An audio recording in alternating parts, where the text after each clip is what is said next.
بسم اللہ الرحمن الرحیم۔ سحری میں اگر غسل واجب ہو جائے تو کیا اسی وقت فوراً غسل کرنا ضروری ہے؟ دیکھیں، اگر سحری کے وقت اگر کسی پر غسل واجب ہو جاتا ہے تو اسی وقت فوراً غسل کرنا جلدی سے ضروری نہیں ہے۔ آپ بعد میں آرام سے سحری کر کے روزہ رکھ کر آپ بعد میں آرام سے غسل کر سکتے ہیں۔ اس میں کوئی حرج نہیں ہے کہ اگر آپ ناپاکی کی حالت میں روزہ رکھ رہے ہیں تو آپ کا جو ہے نا روزہ نہیں ہوگا، ایسی کوئی بات نہیں ہے۔ آپ بعد میں آرام سے غسل کر کے نماز پڑھ کے آپ جو ہے نا آپ کا اسی طرح روزہ ہو جائے گا۔ لیکن اگر دیکھیں کوئی شخص ہے ناپاکی کی حالت میں ہی پورا دن اس کو گزر جاتا ہے، اور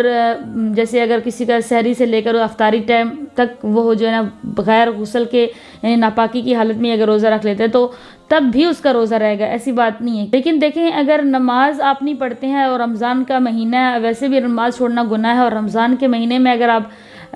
جو ہے ناپاکی کی حالت میں پورا دن گزار رہے ہیں، آپ کا روزہ تو ہو جائے گا۔ لیکن اگر آپ نماز نہیں پڑھ رہے ہیں، آپ قرآن پاک کی تلاوت نہیں کر رہے ہیں، آپ نیک اعمال نہیں کر رہے ہیں، تو آپ کے روزہ رکھنے کا کوئی فائدہ نہیں ہے۔ حدیث میں بھی آتا ہے کہ اگر کوئی شخص بھوکا پیاسا رہتا ہے پورا دن اور وہ گناہ کر رہا ہوتا ہے، جو ہے نا وہ جھوٹ بول رہا ہے یا کوئی اور گناہ کر رہا ہے یا کوئی بھی جیسے نمازیں چھوڑ رہا ہے، تو اللہ تعالیٰ کو اس کو جو ہے نا اس کا بھوکا رہنا اور اس کا کھانا پینا چھوڑنا جو ہے نا اللہ تعالیٰ کو اس کی کوئی ضرورت نہیں ہوتی ہے۔ جب ہم پورے اعمال نہیں چھوڑ رہے ہیں، اگر ہم نیک اعمال نہیں کر رہے ہیں، تو پھر اللہ تعالیٰ کو ہمارا بھوکا رہنا اور پیاسا رہنا جو ہے نا اللہ کے لیے اس چیز کی کوئی ضرورت نہیں ہے۔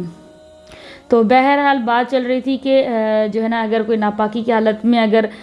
جو ہے نا روزہ رکھ لیتا ہے تو اس کا روزہ ہوگا یا نہیں ہے۔ تو اگر کسی شخص پر غسل واجب ہے تو وہ ناپاکی کی حالت میں روزہ رکھ لے، البتہ یہ کہ فجر کی نماز سے جو ہے نا وہ غسل کر لے، فجر کی نماز کے ٹائم وہ غسل کر لے اور پھر نماز ادا کرے اور باقی تمام نمازیں ادا کرے۔